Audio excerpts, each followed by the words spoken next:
Waheshimiwa madiwani, napenda kutumia nafasi hii kumshukuru Mungu tena kwa mara nyingine kwa pamoja na nyinyi katika kusongesha gurudumu la maendeleo la Manispaa ya Singida.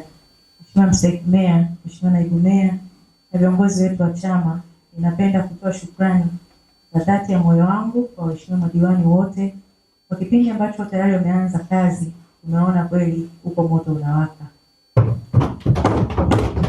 Ninawashukuru kwa sababu ninatambua mnasimamia uandikishaji wa wanafunzi, uripotiji wa wanafunzi, lakini utoaji huduma wa maeneo yetu ya afya na ishu ya mazingira.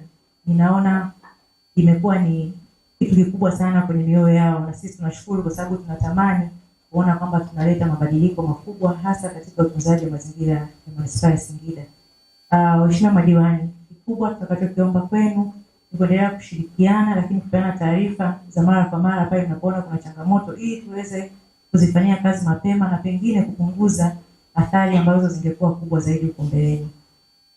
Kikubwa cha pili ninachowaomba ni kuendelea kushirikiana, hasa kuhamasisha bima ya afya. Ninatambua kwamba tutapata mwasilishaji pengine leo ama wakati mwingine, lakini hii jukumu la kwetu kabisa, na sisi ndio wajibikaji namba moja. Sisi ndio tunaibeba hii ajenda ya Mheshimiwa Rais ya kuhakikisha kwamba kaya zetu zote zinapata bima ya afya. Lakini jambo la tatu ambalo la mwisho kabisa, tunawategemea sana katika eneo la kuongeza ufaulu mashuleni, lakini pia na kusimamia miradi ya maendeleo. Nawaomba taarifa za miradi wala sio ombi, ni lazima mzipate.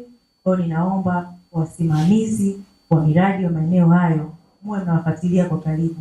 Unajua tukishirikiana kama vidole hivi, tukiviziba hivi upungufu na changamoto yanabaki huko ndani kwetu, lakini kule nje kwa wananchi tunakuwa ni kitu kimoja.